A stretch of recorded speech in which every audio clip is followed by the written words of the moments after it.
കള്ളിന്റെയും കള്ളച്ചാരായത്തിന്റെയും കേരളത്തിലെ മൊത്തവിൽപ്പനക്കാരൻ, അപകടകാരിയായ കൊലയാളി, ആ കാക്കിയിട്ട ഞാഞ്ഞൂലുണ്ടല്ലോ, മുഹമ്മദ് ഇക്ബാൽ. FIR-ൽ തനിക്കിട്ടിരിക്കുന്ന വിശേഷണങ്ങളായതൊക്കെ. ഒന്ന് പോണോ അവിടുന്ന്. ആ പന്നി നായിന്റെ മോനെ കൊന്നു കൊലവിളിച്ച് താത്തിക്കളയും ഞാൻ. നാഗവടംപാലത്തിന് അടിയില്ലേ. എടോ, തനിക്കറിയാവോ, 14-ാമത്തെ വയസ്സിൽ കോട്ടയം ബസ് സ്റ്റാൻഡിൽ പോക്കറ്റ് അടിച്ചും യദുകുലങ്ങളെ കൂട്ടിക്കൊടുത്തും കൂലിത്തല്ല് കൊണ്ടും കൊടുത്തും വളർന്നവനായി ഈ വിശ്വൻ. പിന്നെ മീൻകൊട്ട ചുമന്ന് കിടന്ന് കച്ചവടം തുടങ്ങി ചോര വിയർപ്പാക്കി വിശ്വൻ പടുത്തുയർത്തിരിക്കുന്ന ഈ സാമ്രാജ്യത്തിൽ സാക്ഷാൽ വയലാർ മാധവനടക്കം ആരെങ്കിലും പോർലേൽപ്പിച്ചാൽ പൊറുക്കില്ല വിശ്വൻ. ഒന്ന് കൊലവിളിക്കും ഞാൻ. താനൊന്ന് ക്ഷോഭിക്കാതെടോ. ഇക്ബാൽ എഴുതിയാലൊന്നും സംഭവിക്കില്ല. FIR കത്തിച്ച് കളഞ്ഞില്ലടോ. പൊന്നുരുത്തി സംഭവത്തിലെ ക്രിമിനൽ ലിസ്റ്റിൽ 1-ാം പ്രതി വയലാർ മാധവൻ തന്നെയാ. ഞാൻ ഇന്ന് ഹിന്ദുസ്ഥാൻ പത്രത്തിന്റെ ഫ്രണ്ട് പേജിൽ ഒരു 6 കോളം ആ മാധവനെ കബൂറാക്കി. എടോ, താൻ വെറും ശശിധരൻ പിള്ളയല്ല, ഹിന്ദുസ്ഥാൻ ശക്തിധരൻ പിള്ളയാ. തന്റെ പേനാത്തുമ്പിൽ നിന്ന് ഒഴുകുന്നത് ശക്തിയുടെ മുത്ത. സാക്ഷാൽ ഇന്ത്യൻ പ്രധാനമന്ത്രിയുടെ പേഴ്സ് റൂമിൽ വരെ. പേഴ്സ് റൂമല്ല, പേഴ്സണൽ റൂം. എവിടെ ആയിക്കോട്ടെ, അവിടെ പോലും ഇടിച്ചു കയറാനുള്ള ശക്തി ശശിധരൻ പിള്ളയുടെ ഈ ഹിന്ദുസ്ഥാൻ പത്രത്തിനുണ്ട്. മതി മതി മതി, താൻ ഓരോന്ന് ഒഴിക്കോ, ഒന്ന് ഉഷാറാവട്ടെ. ഇതല്ലടോ, പൊന്നുരുത്തി പൊന്നൊഴിയടോ. കോച്ചിനേക്കാണ് വീര്യം അന്തസ് അവനല്ലയോ. പൊന്നുരുത്തി വാറ്റ്. അതിന് താൻ മോന്നണ്ട, ഞാൻ അവിടെ തന്തയ്ക്ക് പറയും കേട്ടോ. മുതലാളി ധൈര്യമായിട്ട് നേതാവിന്റെ ബാപ്പാക്ക് പറ. ഏതെങ്കിലും ഒരു മൂക്ക് തുമ്മിയാലല്ലേ മൊമ്മാലിക്ക് ബാപ്പനെ തിരിച്ചറിയാനാവൂ. ഒരുമാതിരി പോക്കർത്തം പറഞ്ഞാലുണ്ടല്ലോ, തന്തയില്ലായ്മയും തലവഴി ഇയാളുടെ കൂടപ്പുറപ്പ. അല്ലേല് ചുവന്ന കുപ്പായം ഇട്ട് നാൽക്കവലയില് ചായക്ക് കാപ്പിക്കാൻ വേണ്ടി വിപ്ലവം പറഞ്ഞു നടന്ന താൻ 100-ന്റെ നോട്ട് കണ്ടപ്പം കമ്മ്യൂണിസം ചുരട്ടി അങ്ങ് മറ്റെടുത്ത് വെച്ചിട്ട് കോൺഗ്രസിന്റെ പുറകെ നായിന്റെ പോലെ അല്ലടാ താൻ.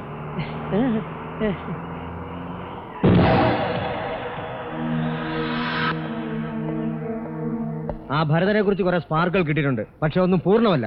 ഇയാൾക്ക് കിട്ടിയ സ്പെല്ലിംഗുകൾ പറ, അത് വെച്ചൊരു 4 കോളം. തെക്കങ്കൂർ കൊട്ടാരത്തിലെ ഏതോ ഒരു തമ്പുരാട്ടിയുടെ ജാരസന്ധതി, എ ഫിജിറ്റീവ് ടൈപ്പ്, ആരെയും വകവയ്ക്കാത്ത ഒരു സ്വഭാവം. അൽഹംദുലില്ലാ, അള്ളാഹുവിന്റെ കൃപാകടാക്ഷം എന്നൊക്കെ പറയുന്നത് ഇതിനൊക്കെ ആണോടോ വിശ്വൻ? പൊന്നുരുത്തിയിലെ മണ്ണിൽ വീണ ചോര വെറും ഒരു സഖാവിന്റെ അല്ല, പിന്നെ ഉടപ്പിറന്നവനെ പോലെ ജീവന് തുല്യം സ്നേഹിച്ച ഒരുത്തന്റെയാ. അതിന്റെ പ്രതികാരാഗ്നി അണയണമെങ്കിൽ ഭരതന്റെ ചോര തന്നെ വീഴണം. You are absolutely correct. അംഗം അവർ തമ്മിലാവട്ടെ, മാധവനും ഭരതനും അങ്കത്തട്ടിൽ ഒരാൾ ചത്തു മലർന്നിട്ട് മതി നമ്മുടെ രംഗപ്രവേശം.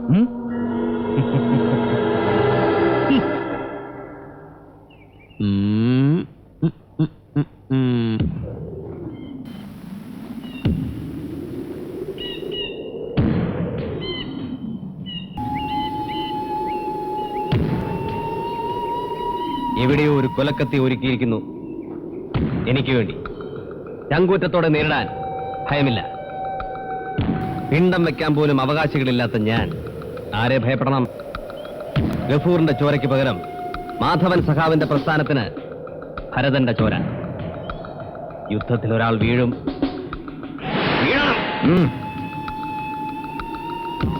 നിന്റെ കരളുറപ്പ് ഞാൻ അറിയുന്നു. ധീരനാണ് നീ. അറിഞ്ഞുകൊണ്ട് ചെയ്യുന്ന തെറ്റ്, അറിയാതെ ചെയ്യുന്ന അബദ്ധം, അബദ്ധം പറ്റിയ മാപ്പിന് അർഹതയുണ്ട്. പശ്ചാത്തപിക്കാനുള്ള കഴിവ് മനസ്സുകൊണ്ട് നേടിയാൽ മതി. നിന്നെ എനിക്ക് ആവശ്യമുണ്ട്. ഓരോ തുള്ളിച്ചോരയിൽ നിന്നും 1000 വിപ്ലവ സഖാക്കളെ സൃഷ്ടിച്ചെടുത്ത പ്രസ്ഥാനത്തോട് കൂറും കൂട്ടായ്മയും സ്ഥാപിക്കാൻ തയ്യാറാണെങ്കിൽ കൈകോർത്ത്.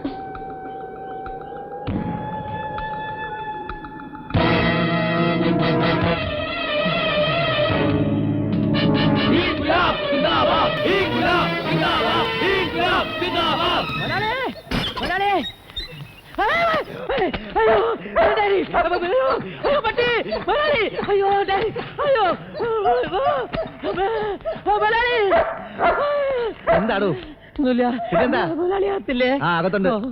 എടോ, മുണ്ടെടുത്തോണ്ട് പോടോ. എന്താടാ മുതലാളിക്ക് BP അറ്റാക്ക് ഒന്നും ഇല്ലല്ലോ? കാര്യം പറയണ. ആ മാധവനും ഭരതനും ദോസ്തുക്കളായി. വെറും ദോസ്തുക്കളല്ല, കമ്മ്യൂണിസ്റ്റ് ദോസ്തുക്കള്. എടാ തങ്കച്ചാ, എന്താ വെച്ചോട്ടാ? അമ്മമാരെ കുട്ടിയെ വിളിക്കേ. ഓ, 5th ഫോമിൽ പഠിക്കുമ്പോഴാ ആദ്യമായിട്ട് സഖാവ് പി കൃഷ്ണയുടെ പ്രസംഗം കേൾക്കാനിടയായത്. സഖാവിന്റെ വാക്കുകൾ ചോരയിൽ വിപ്ലവത്തിന്റെ പുത്തൻ ഉണർവ് നൽകി. അങ്ങനെ വീട്ടുകാരറിയാതെ പാർട്ടിക്ക് വേണ്ടി പ്രവർത്തിച്ചു തുടങ്ങി. ഒരിക്കൽ അച്ഛനോട് ആരോ പറഞ്ഞു കൊടുത്ത് ഞാൻ കമ്മ്യൂണിസ്റ്റാണെന്ന്. അന്ന് പുളിങ്കമ്പ് വെട്ടി സുന്ദരമായിട്ട് അടിച്ചു. 500 അടി വരെ ഞാൻ എണ്ണി. ആ രാത്രി വീട് വിട്ടു. പിന്നീട് പ്രസ്ഥാനത്തിന് സജീവ പ്രവർത്തനായി. അതോടെ അച്ഛനെന്നെ പടിയടച്ച് പെണ്ണം വെച്ചു. പിന്നീട് ഒരിക്കലും വീട്ടിലേക്ക് പോയിട്ടില്ലേ?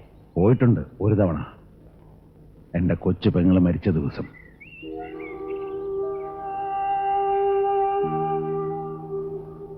കാണാൻ അച്ഛൻ സമ്മതിച്ചില്ല, പിടിച്ചു പുറത്താക്കി.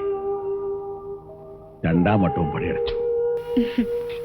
ഈയിടെയായിട്ട് മാധവേട്ടന് ആളൊരു രസികന സരസനൊക്കെ ആയിട്ടുണ്ട്. അതിന്റെ ക്രെഡിറ്റ് ഭരതന് കേട്ടോ. അങ്ങനെ കളിയാക്കൊന്നും വേണ്ട കേട്ടോ ഭരതാ. തന്നെ കുറിച്ച് പറയരുതായിരുന്നാവാ. അതങ്ങനെ പോ. ആ,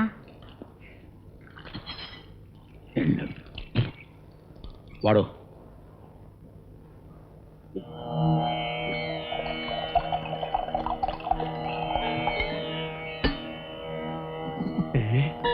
ശിവ ശിവ, വേണ്ടായിരുന്നു.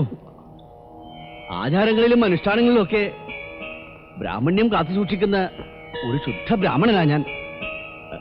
മദ്യപാനം ബ്രാഹ്മണർക്ക് നിഷിദ്ധ. പിന്നെ ശുദ്ധമായ സസ്യാഹാര ഇവിടെ എല്ലാവർക്കും ശീലവും. ഇവനും നല്ല ഒന്നാന്തരം വെയിറ്റേറിന് അതിരുമേനി. ധാന്യങ്ങളുടെയും പഴങ്ങളുടെയും സത്ത്. എന്നാലും ഇത് ഇവിടെ വെച്ച് വേണ്ടായിരുന്നു. അച്ഛാ,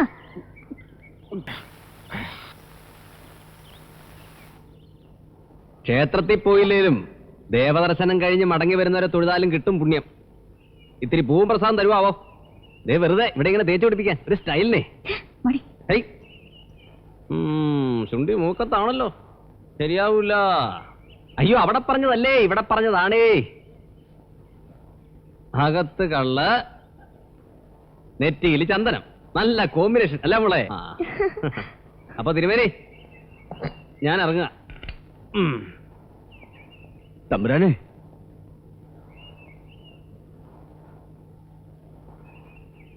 അറിയാതെ എന്തെങ്കിലും തെറ്റ് പറഞ്ഞിട്ടുണ്ടെങ്കിൽ? തിരുമേനി തെറ്റ് പറഞ്ഞിട്ടുണ്ടെങ്കിലല്ലേ? തെറ്റ് ഞാൻ തന്നെ വലിയൊരു തെറ്റല്ലേ? ലക്ഷ്മിബായി തമ്പുരാട്ടി ചെയ്തു കൂട്ടിയ വലിയൊരു തെറ്റ്.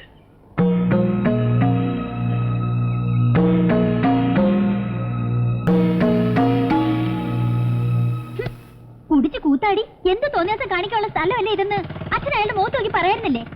മോളെ, അച്ഛന് പറയാൻ ന്യായീകരണങ്ങൾ ഉണ്ടാവും. തെക്കങ്കൂർ കൊട്ടാരത്തോടുള്ള വിധേയത്വത്തിന്റെ പഴങ്കഥകൾ കേട്ട് കേട്ട് മടുത്തു. ഇപ്പൊ ചെടിച്ചും തുടങ്ങി. അച്ഛാ, ഞങ്ങൾ 3 പെൺമക്കളെ വിചാരിച്ചെങ്കിലും അച്ഛൻ അത് പറയേണ്ടതായിരുന്നു. കഴുകു ദൃഷ്ടിയുള്ള അയാളുടെ ഒരു നോട്ടം. എന്റെ മക്കളെ ഓർത്ത ഒരു വാക്കും അയാളോട് അച്ഛൻ മറുത്ത് പറയാതിരുന്നത്. ഭരതനെ എനിക്കറിയാം. ഉള്ളിൽ പക ഉണർന്നാലേ നിങ്ങളിൽ ഒന്നിനെയും കൊണ്ട് അവന് പടിയിറങ്ങൂ. അസുര ജന്മ. അവിടെ പറഞ്ഞതല്ല, ഇവിടെ പറഞ്ഞതാണേ. തിരിച്ചു പറയാൻ നാവ് ഉയർത്തിയതാ ഞാൻ. അയാൾ വെട്ടി ആശുപത്രി കൊണ്ടിട്ടിരിക്കുന്ന ഗഫൂറെ ചത്തൂന്ന് അറിഞ്ഞിട്ടുണ്ടാവില്ല.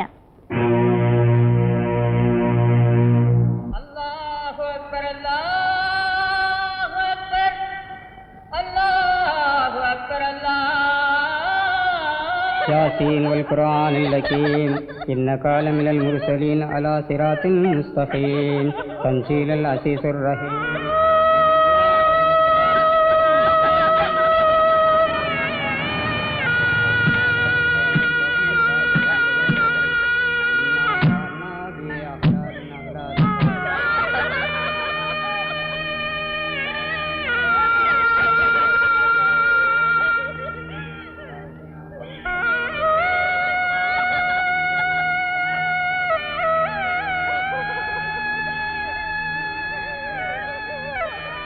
ഉമ്മ, ഇതാരൊക്കെയാ വന്നിരിക്കുന്നത് നോക്കിയേ.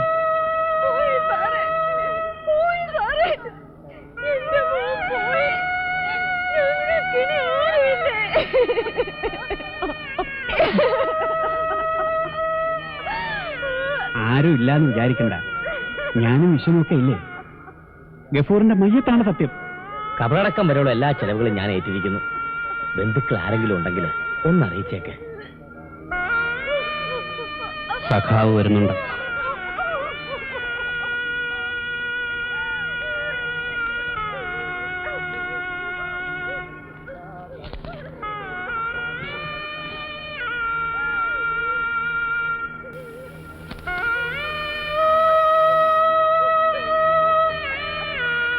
വേണ്ട സഖാവേ, ഗഫൂറിന്റെ മയ്യത്തിന്റെ മുകളിൽ ചുവന്ന തുണി പുതപ്പിക്കാൻ ഞങ്ങൾ സമ്മതിക്കൂല. ഈ കൂടി നിൽക്കുന്നവരും സമ്മതിക്കൂല സഖാവേ. പറഞ്ഞത് മനസ്സിലായില്ല എന്നുണ്ടോ മാധവൻ സഖാവിന്? കൂടെ കൊണ്ടുകിടന്ന് കമ്മ്യൂണിസ്റ്റ് ഓതി ഗഫൂറിനെ വഴിവിടപ്പിച്ചു. എന്നിട്ട് ഏതോ ഒരു പാർട്ടി കൊണ്ടേ കൊണ്ട് വെട്ടിക്കൊന്ന് ആ മയ്യത്ത് കൊണ്ട് കിടത്തിയിരിക്കാം കുഴിച്ചുകൂടാൻ. ഞങ്ങളുടെ ഗഫൂറിന്റെ ഉമ്മയ്ക്കും ബീവിക്കും 4 വയസ്സ് തികയാത്ത കുഞ്ഞിനും നിങ്ങൾ ചെയ്തു കൊടുത്ത സഹായങ്ങൾ ധാരാളം മതി സഖാവേ. മനസ്സിലായില്ല. ഗഫൂറിനെ രക്തസാക്ഷിയാക്കാൻ ഞങ്ങൾ സമ്മതിക്കില്ല. നാണവും മാനവും അല്പമെങ്കിലും ഉണ്ടെങ്കിൽ ഇറങ്ങി പോണോ എവിടെ നിന്ന്? രാഘവ, അരുത്. പ്രതികരിക്കാനുള്ള വേദിയല്ലിത്. മമ്മാലിക്കുട്ടി, മയ്യത്ത് വെച്ച് ദിക്കറി ചൊല്ലിയും ഖുറാൻ വായിച്ചും മരണ വീട്ടി വോട്ട് പിടിക്കേണ്ട ഗതികേട് ഞങ്ങളുടെ പാർട്ടിക്കില്ല. നിനക്ക് ഇയാൾക്കും ഗഫൂർ വിശ്വസിച്ച പ്രസ്ഥാനത്തിന്റെ മഹനീയത മനസ്സിലാവില്ല. രക്തസാക്ഷികളെ പാർട്ടി ഉണ്ടാക്കിയെടുക്കല്ല, സ്വയം ഉണ്ടാകുകയാണ്.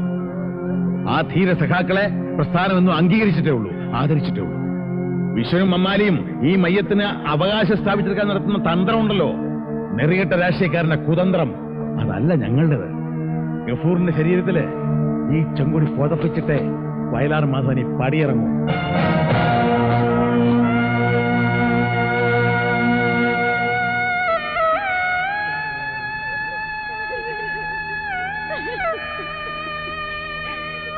ലാൽ സലാം സഖാവേ.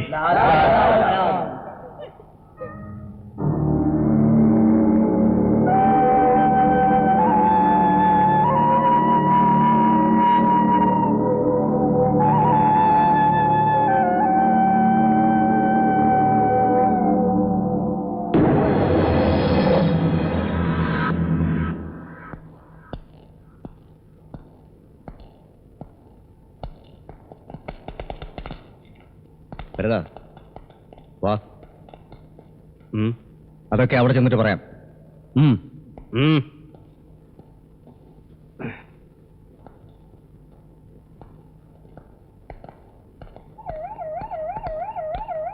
വണ്ടി കയറ.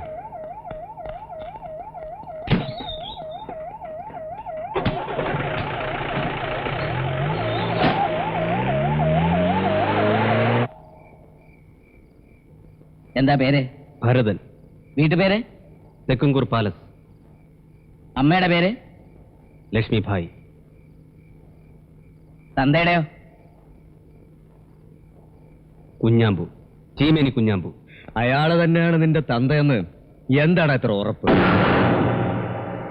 നിയമം പഠിക്കാൻ കൽക്കത്തയിലേക്ക് പോയ തെക്കുംകൂർ പാലസിലെ തമ്പുരാട്ടി പഠിച്ചത് മാർക്സിസവും ലെനിനിസവും. ചുവന്ന മണ്ണിൽ നിന്നും തിരിച്ചെത്തിയ തമ്പുരാട്ടി അടിയന്തരാവസ്ഥ കാലത്ത് പോലീസ് വേട്ടയാടുന്ന സഖാക്കൾക്കായി സ്വന്തം കിടപ്പറവാതിൽ തുറന്നുകൊടുത്തു. ചോരത്തിളപ്പുള്ള സഖാക്കളെ കൂടെ കിടത്തി വിപ്ലവത്തിന്റെ വിത്ത് പാകി. തമ്പുരാട്ടിയുടെ കിടപ്പറ പകർത്ത സഖാക്കളിൽ ഒരാൾ മാത്രം, ചീമേനി കുഞ്ഞാമ്പു. അയാളാണ് തന്ത എന്നൊരു വിശ്വാസം. തള്ള പറഞ്ഞു തന്ന തന്ത അല്ലടാ. ആ തന്തയുടെ കോളത്തില് തന്തയ്ക്ക് പിറക്കാത്തവൻ എന്നെഴുതി.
ചത്തിട്ടില്ല, ജീവൻ ബാക്കി വെച്ചിട്ടുണ്ട്.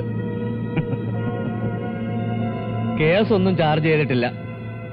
സഖാവിന് വേണമെങ്കിലേ ചുമന്നോട്ട് വയ്ക്കോ.